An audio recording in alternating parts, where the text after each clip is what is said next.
Alex, a lawyer and a financial advisor, walk into a bar. Well, then what happens, Dave? Well, the question comes out, what's 2023 going to bring for business owners and consumers? It's a big year. It's a big year. I think the big thing that jumps out to me is that we have some certainty now. We know sort of what's ahead of us. There's lots of challenges, but we know what they are. Last year and the year before, we had no idea. We're shut down. We're not shut down. COVID's over. It's still going. It's the new future. It's not the new future. It was all very confusing. And I think this will be the year businesses can plan and households can plan and can know what's ahead of them, albeit those things, there are some challenges ahead, I think. Yeah, look, I don't disagree. I mean, I just think, yes, there's an element of certainty around there, but I think it's probably the most topical stuff at the moment is inflation and interest rates. Yeah. Like as a business owner. Yeah. I mean, I just, to me, that is so topical at the moment. And I think it's not just in Australia, it's globally. Everyone's talking about it. We were told in late 2023, no interest rates until 2022, no interest rate increases until 2024. Yeah. And we've now had 9 increases. It'll be kind of interesting to see where it goes. But, I mean, my view on that is that inflation is going to continue. Mm-hmm. No qualms about it. And interest rates are going to continue to go up. Like it is probably the only way, the easy money. And it's interesting when you talk to people, they go, but interest rates are flying up. I'm like, no. I take a different perspective on that. My view is that interest rates are normalising. Yeah. They were so low for such a long period of time that it was just such easy money for a lot of people. It's like, no, we're kind of coming back into a normal position. And unfortunately, there are some people that have only ever really seen cheap money. Yeah. And I think you do just get used to it. I certainly did. I thought, the good times are going to keep rolling forever. Giddy up, everyone, let's go. Yeah, that's right. But obviously, if you're sensible about it, you're putting aside some money and planning for the future. But not everybody's doing that, and not everybody can do that, Yeah, look, I do think, as we're talking about the topic for today is what will 2023 bring for business owners and consumers. That is definitely one scenario. I think, one aspect is for those that purchased, for instance, real estate with a mortgage attached during the pandemic. Unfortunately, some of them may be in a position that they've got negative equity coming into the property because it potentially has dripped a bit. Yeah. But also, you've got those that locked in some really quite cheap money, sub 2% interest rate for 3 to a 5 year period. That they're moving from a 2% or sub 2%, but they'll probably be closer to a 5 or 6% interest rate. And I think if people hadn't been building that buffer, it's going to be a real challenge for both consumers and, the business owners. Because also a lot of the time you've got the business owner that potentially have used, especially if they started a business, they may have their principal place of residence as security for their business debt as well. Yeah. Business debt's starting to blow out. Yeah. Business debt's already at 8-9%. Yeah, you might have had a few tough years depending on the type of business you are. Correct. For us, a lot of our clients have done very well through COVID. They've just travelled as normal because of their industry, and others have obviously fallen off a cliff, and others probably somewhere in between. And so there's plenty of businesses around who've struggled a bit for the last few years, so the business hasn't been returning what it used to, and their primary place of residence is their security for the business loans or whatever, and that's now becoming more expensive. And then inflation and labour shortage and all these other things are all stacking up, so it just becomes a tight. You've got to tighten your belt across the board for a lot of people who were previously doing quite well and who now are just, they say you've got to save your money for a rainy day, and people say, well, it's raining. Yeah, and it's, I do think there is definitely a lot of discussion around this cliff that will flow through. I think there's been a bit of a lag. I know I've been talking to a few people over the last couple of weeks, and there is a real sense around there that discretionary spend has kind of just dialed back a little bit. I mean, you've got, JB Hi-Fi was out this week saying we're seeing it in that discretionary spend. I've just been talking to different people, and they said, it was that e-commerce space during COVID was just fantastic. We were moving stock like there was no tomorrow, and that's definitely coming back. Yeah. They said we're having to really kind of manage that. That's interesting. I've heard that too. But then if you go, if you wander around the city and have a look in the restaurants, they're all full, right? Yeah, see, spending their money. They're just like, people aren't at home, cooking pasta and rice. They're out dining out, and they're buying used cars like nobody. Can't get a used car, and luxury cars, are all being sold out. There's a huge waiting list on new cars. So people are, and maybe they're just not going to Europe or haven't gone to Europe for a while, so they're going to spend their money on something else. Look, I don't disagree. I think there is definitely two camps. There are people that have been, the business has been fantastic over COVID. Their business is good, or they've been paid really well. They've managed their, funding or debt position over the COVID period.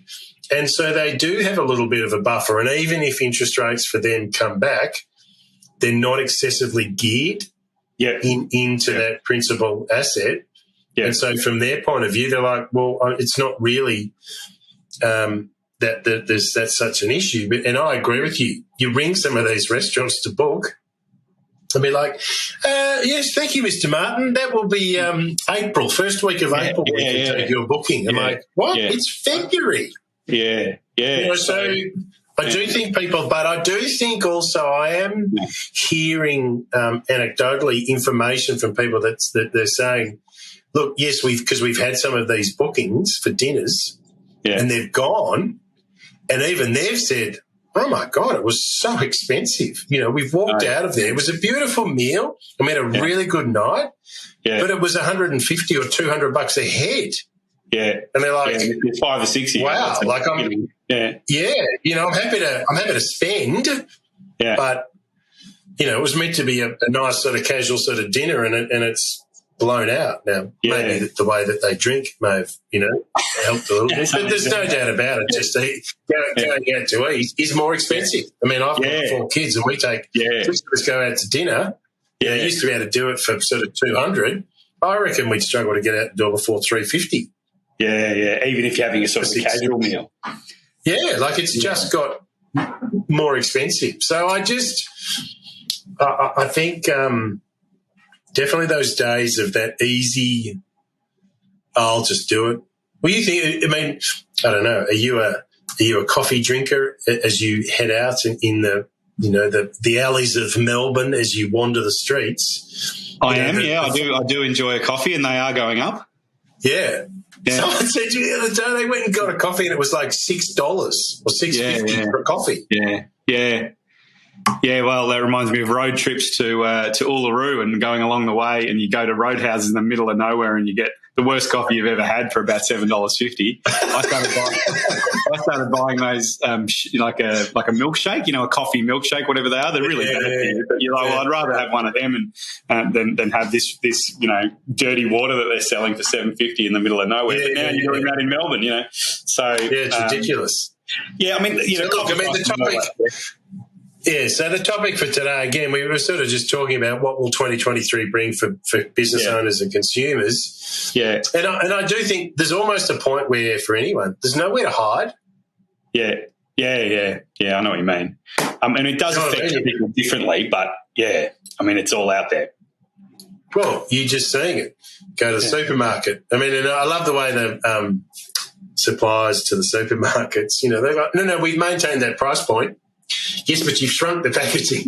Yeah. Well, this is the thing that really strikes me about what to head for this year. It's a collective. There's labour shortages. There's higher interest rates, it seems to be associated with that. There's poorer access to finance. You can borrow less. Yep. There's supply chain interruptions, and they're all coming together. So when you go to a restaurant, you're getting affected by the supply chain interruptions because they might be closed, or they might be, if they are open, they might be charging more. You're getting affected by the labour shortages, the supply chain issues, things aren't available, whatever. You're getting affected, by the cost of. But all of those things are collecting so that you're spending $350 for a meal instead of $200.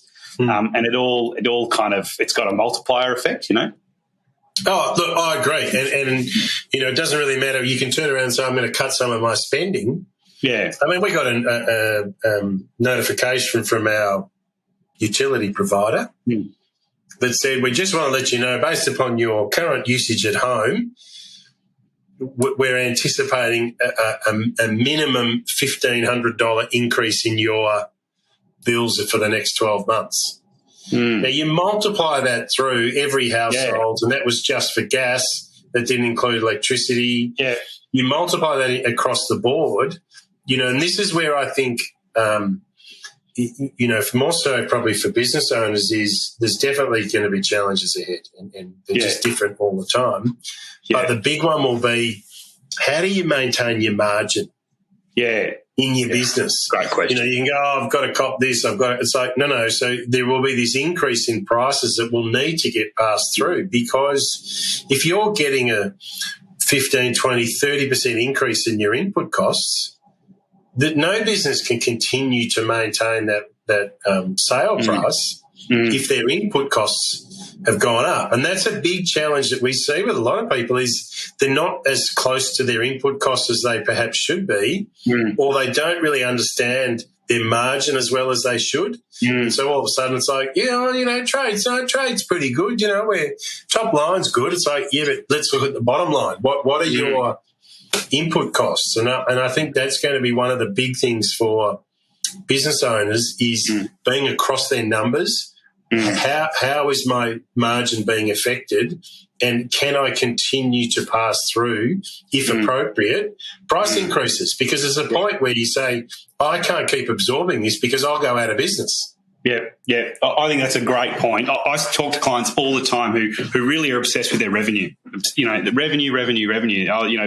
Business is up. I've got more revenue. That's great.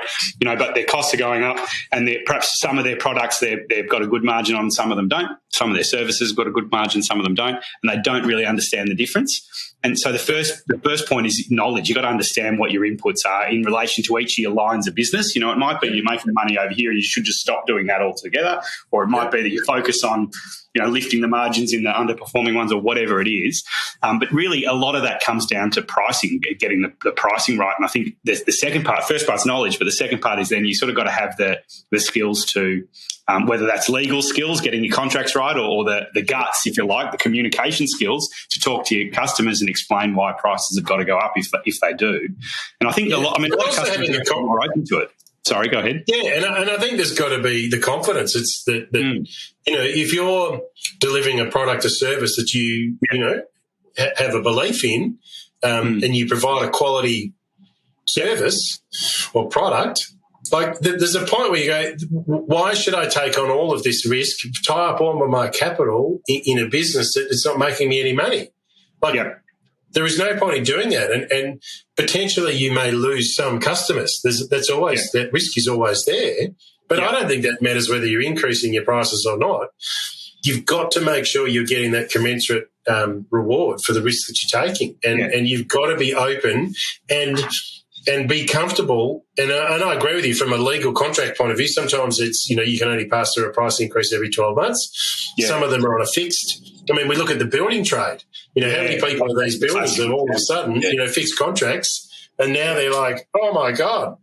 Yeah. What are we going to do? So it's those sorts of things that I think the challenges for the business is, again, staff, making sure your customers and you communicate with them and forewarn them, because they will be receiving price increases for their, businesses as well. So they'll be aware that, there may be a requirement to upload increases. Yeah. These long-term contracts in construction have been a real problem, but in other areas as well. You think, long-term contract, good thing, right? You've got to, secure a customer for a long time, and it actually adds to value to your business if you want to sell it and all that sort of stuff. Yep. But if you don't, in the contract, have some price increases or some mechanism to review. Sounds like your recording might have stopped, Alex, but anyway. Look, we were just talking about the businesses having to stay close and understanding the margin. Yeah. Like it just, as we talk about, what will 2023 bring for consumers and business owners, is very much that focus on, what's happening with some of the fixed contracts of builders, and if that hasn't happened, and can you then go and negotiate? Like, it's just being aware of all of those circumstances for your business. It's really hard for some people to go, but it's always just ticked along. Well, now there's a point that the impacts of, I do think, the RBA governor was in front of the government Senate's committee yesterday, and part of his commentary was around just a lot of people don't understand the impact of and the severity of inflation can have on an economy. It's been so good for so long. I was talking to someone before and said, really, there's a lot of people that, the really last really heavy recession we had was back in the sort of late 80s, early 90s. Yeah. Now, there's a lot of people that are running businesses. They wouldn't be aware of that. If you're in your mid to late 40s, you wouldn't. A lot of people just haven't seen. I know. So you sit there. I remember it. I remember that. Inflation's never really been a big issue for me. I read about it in economics class at uni, but I haven't really. It hasn't made any difference. Really, this is probably the most difference it's ever made to me in my life. And I read about, the Weimar Republic in Germany and all this hyperinflation and, wheelbarrows full of cash and all this sort of stuff. Yeah. And it, devalued by the time you got it to the bank to put it in your savings account or whatever. But it's never really been a big deal for me, I think, because of my age group. But, I think the Reserve Bank governor's talking about, when he talks about inflation, it's about real things that could affect people. Really affect people. The idea that he's put up interest rates sort of flippantly, I think, is unfair. Yeah, we need to normalise the interest rates, and we need to. I don't think inflation will be as high as it is going to be overseas, US and Europe. I think the impact will be probably a bit worse over there from an economic point of view. I think Australia will be okay, but we're definitely going to come back into a period where my view is that it will be a slightly more difficult period, but that's also an opportunity to kind of reassess what you're doing, what are you doing with your business, what are you doing with your life. Do you know what I mean? It's not all doom and gloom. Part of it is it's like, you know what? Are there some things that we've learned over the last couple of years that I could continue to put through and focus on that will be really good for me as an individual, but also for my business and also, for the team that we've built.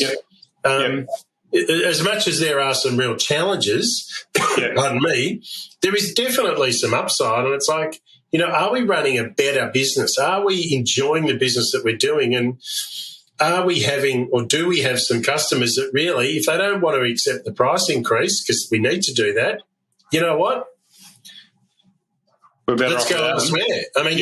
You could use the same example when China turned around and said, well, we're not taking the exports from Australia. Yeah. A lot of people are going, okay, no problem. We'll go find other markets.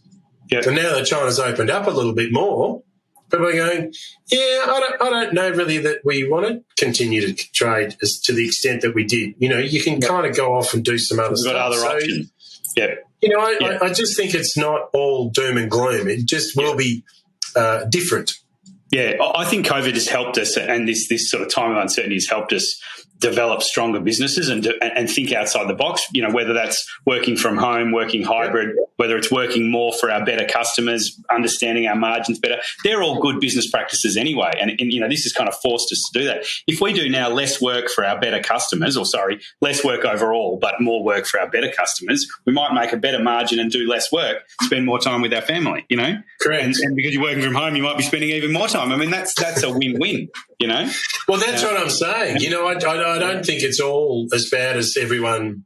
And that's what I keep saying to people. It is going to be different, and it is going to be a challenge. I think the next 12 to 18 months will be. Yeah. There's some new experiences that people would have never have either seen, felt, or heard before. Yeah, right. Yeah. It's an unfamiliar territory. There's a little bit of the unknown. But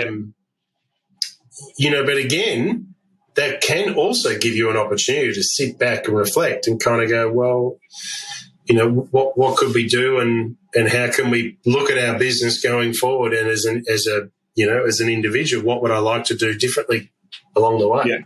Yeah. Well, and I've got to put my legal hat on and say you got to make sure you're looking at your contracts and you're doing your you know who your good customers are, and you make sure that they're paying you quickly, and that they're that you're getting the value out of them, that there's a decent margin, and that you don't, if you've got a long-term contract, that you're able to review it and all that sort of stuff. I think as a lawyer, I've got to tell everyone, make sure because I've seen, we've got customers, we've got our own clients who've had long-term customers, and they've fixed a price that maybe went for 5 years for, say, a big architecture project or whatever it was, and by the fourth and the fifth year, they're doing it for free. Yeah, that's right. And really, it was a problem with the legal contract. If they'd made it more flexible, then they would have been doing a lot better. And that's impacted their life. Then they're working really hard for nothing. I mean, if you go to work every day and slave away, and don't have anything to show for it. Yeah. And even if you love the work you're doing, it's still like, ooh. But I think you raised a really important point there before, is your debtors. Like that's an early warning indicator. Like, be across your debt collection. Like, do not let it just drift. I'll chase them up next week. That would be one really strong piece of advice I would give to people, is keep on top of your debtors. And if people are starting to drift, then you just need to stay close to those customers from that perspective. Now, I think we've got to wrap it up here, Alex, because I think your technology is giving you a bit of grief again. But anyway, we'll close it out. So, look, we'll close out. So I want to thank Alex from Taurus Legal Management, and he can be contacted via LinkedIn at Alex Martin or via the website tauruslawyers.com. I'd also like to thank myself, David Murdoch, the wealth activist from Paxton Bridge. I can also be contacted via LinkedIn at David Murdoch or via the website paxtonbridge.com. So thank you once again for your time, and we look forward to the next discussion. Keep safe. Thanks.